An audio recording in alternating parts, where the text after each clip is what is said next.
All right, guys, the magic of the Tubbo towels. Heavy duty. So, here we go. This car, my dad's vet,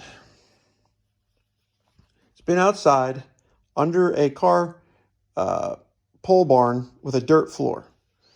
A lot of moisture going on. The car's always been sealed. Inside was a little musty, but there was this large growth happening on all the plastic surfaces.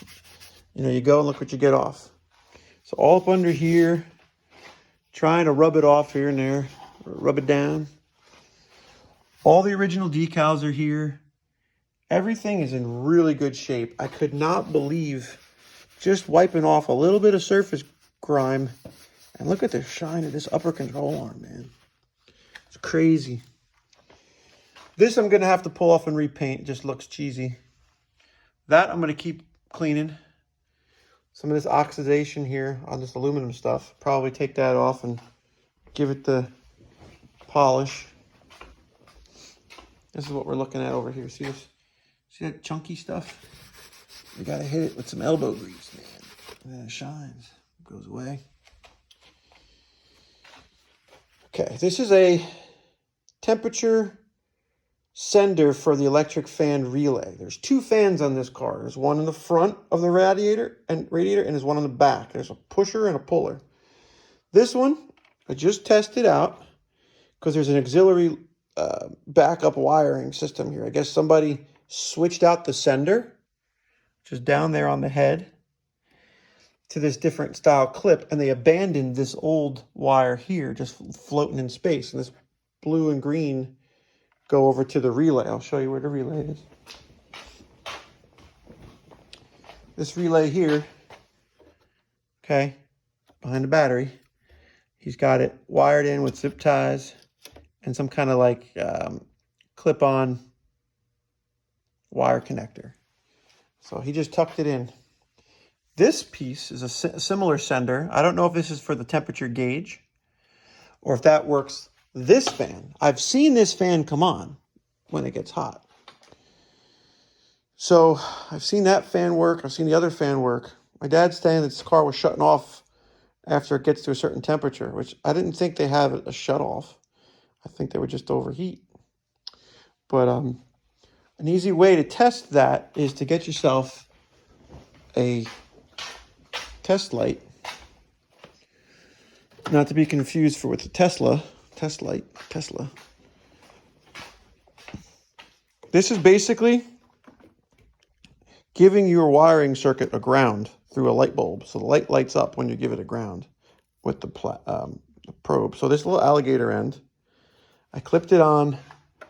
I shoved this point in here. Okay. Can you see that? Where is it? Oh, there it is. Oops, sorry. There we go. Hard filming here. Bad filming job. Bring it down. So this goes in here. Whoop. And then the end, you touch it on a piece of metal, ground it, and the fans kick on. Right?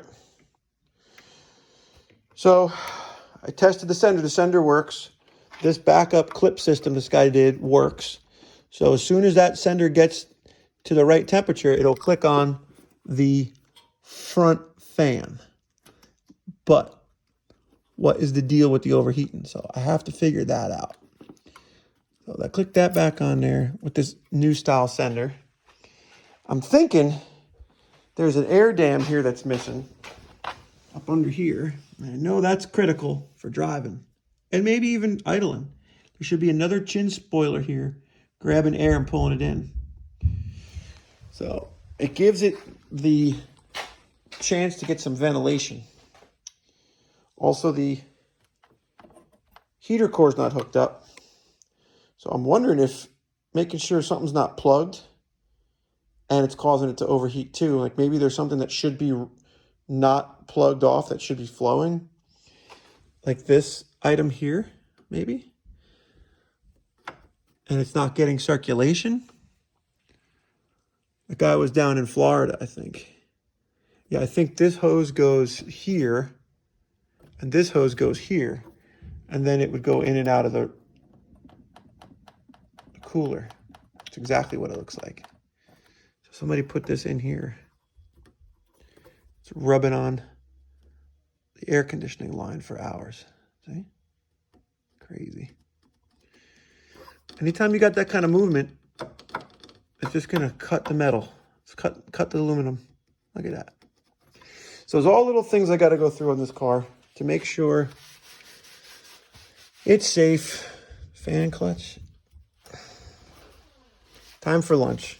Let me go run upstairs and we will reconvene on the cleaning because it's got a heavy mold smell in the garage. And it's just surface stuff. Nothing catastrophic wrong with the car.